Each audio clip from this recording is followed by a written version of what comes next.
This is the Oppo Find X9 Pro, and man, this is a phone that at present this year is exciting me more than the various Galaxy S25 Ultra, iPhone 17 Pro and the Pixel 10 Pro. You know, when reviewing phones, you find bits that you like and then you find bits that you don't like. You talk about where the things could be improved. But with the Find X9 Pro, I can't find anything that I don't like about this phone. It looks great, it feels great. They've always compared this to something like the Pixel 10 Pro XL. I'd say I'd prefer this, and one of the main reasons for that is the camera. So we've got to talk about it. It's got a 50 megapixel main and ultra wide, and then a 200 megapixel telephoto lens, and the photos that you can get, well, wow, they're so impressive. The pictures from the 50 megapixel main look great, and there's a lot of nice detail in these photos, and they are shot at 50 megapixels by default. I also really like the default colors that the X9 Pro churns out. They're slightly oversaturated, and I'm good with that. Then you can see a few shots compared to the S25 Ultra and the Pixel 10 Pro XL, so you can tell me which phone you think does the better job in the comments here. But I know which one that I'm picking. One of my favorite things on this camera is that the colors stay consistent across all of the lenses. There is no color switching when you go from the Ultra right to the telephoto or the main lens. You can find that the same vibe because of the pictures. The ultra wide I found to be great. It's not too wide, where it starts to lose a major amount of detail on the edges. And then again, the details you can get from this camera are up there with some of my favorite phone cameras. I'm a sucker for a telephoto lens, and having 200 megapixels to play with is bliss. The X9 Pro gives any other phone camera a run for its money, and it captures a huge amount of details in both its highlights and its shadows. And it's because it's 200 megapixels, you can actually crop in after you've taken the photo and still get some really nice detailed jobs.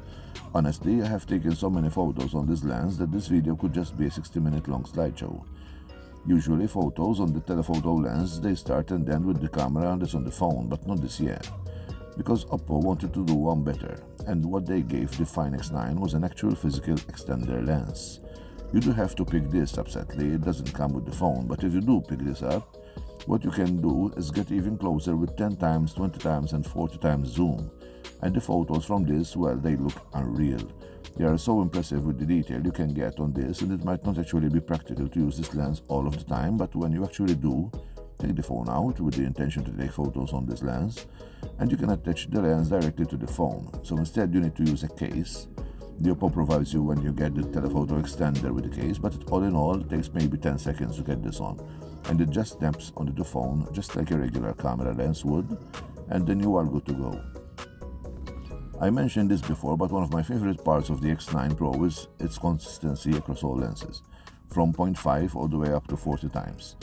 And I'm not going to use this Hasselblad attached lens all the time, but it's cool, and I just don't think I've ever taken so many photos so quickly on a phone. The X9 Pro doesn't just impress talking photos though, it also impresses with its video, and this thing can go up to 4K 120 frames a second. It can also shoot in log recording, and honestly it has everything. That 4K 120, you can only get it on the main and telephoto lens, but it's very impressive. You can see it compared to the S25 Ultra and the Pixel 10 Pro XL. And the first thing that I notice is just how well the stabilization looks on the X9 Pro. It's better than the Pixel 10 Pro XL, and I think it's slightly just better than the S25 Ultra in daylight. This thing, it kills it. The details are pretty solid, and it handles dynamic range really well. Even that 4K 120 is great. 10 Pro can't even do in lower. Like, the phone definitely struggles, but there aren't many phones that can handle very dark situations well, but this one does a good job. Another box that the X9 Pro ticks is recording a log video, and phones like again the Pixel 10 Pro, they can't even do that. You can only shoot log on the rear true lenses when shooting at 30 or 60, but you can go up to 4K 120 with that main lens. You can actually view the REC 709 log when you're recording, so you're getting an idea of what you're actually shooting. It is not going to be for everyone, but if you want to do some pro video and color grading, then Oppo has you covered. What about the rest of the phone though? Well, you're not going to be surprised to know that it's an impressive as photos and videos. It has a huge 7500 mAh battery, silicon carbon at that, and the capacity is in every region, so it doesn't matter where you pick this up, you're going to be getting 7500 battery, and that is by far the best batteries I have seen on the phone this year. It can get you through a day easily, like literally not a problem, and sometimes it can even get you into 2-ish days on a single charge. It makes the 5000 battery on this 25 Ultra not look great. And even the 5200 on the Pixel 10 Pro XL, it makes it look minuscule, fitting all the battery into this phone. You might think that it's really thick and chunky. Well, it's not. It's the exact same as its size as it was last year on the X8 Pro. And it's actually no thicker than the Pixel 10 Pro XL. The display is lovely as well. It's 120Hz LTPO, it's 3600 nits of brightness. It can actually drop down to 1 nit as well, so it's great in the dark. The phone, the speakers sound great. Honestly, this phone is ticking every box. I love it. There is one part of this phone that some people might think it is a letdown. I don't think it is, but it's being powered by the MediaTek Dimensity 9500 and not the Snapdragon 8 Elite Gen 5, which means that MediaTek Dimensity 9500 is actually benchmarking slightly below the Snapdragon 8 Elite, but on the plus side, this is way faster than the Tensor G5, for example. Last year's 400 was solid for gaming and everything else.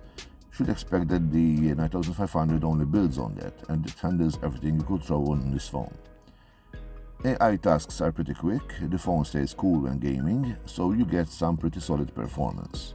What I have been critical of Oppo in the past is ColorOS. It's very iOS inspired.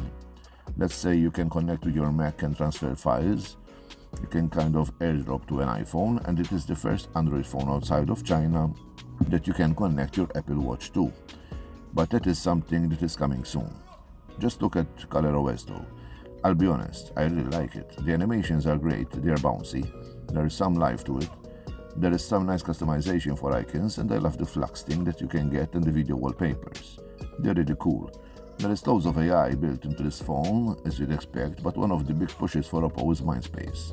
There's a button on the top left of the phone. Essentially you can press this and you can save screenshot of articles or anything like that.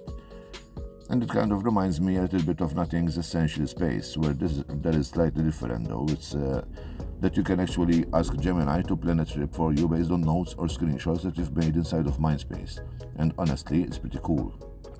I'm not sure how much I'm going to use this, but if I'm able to use Gemini to go through my screenshots and ask it to do the work for me, like find the cheapest price on something that I've screenshotted, it could be really cool. And so far you can't do this on any other phone. It's exclusive to Oppo. All in all, I think this is a great phone from Oppo. It really gives phones like the S25 Ultra and the Pixel 10 Pro XL a run for their money. And I'm tempted to switch to this. This might be my daily driver.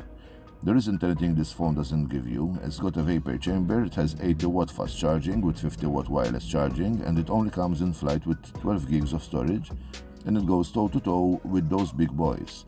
And I think it's probably a better phone than the Pixel 10 Pro XL.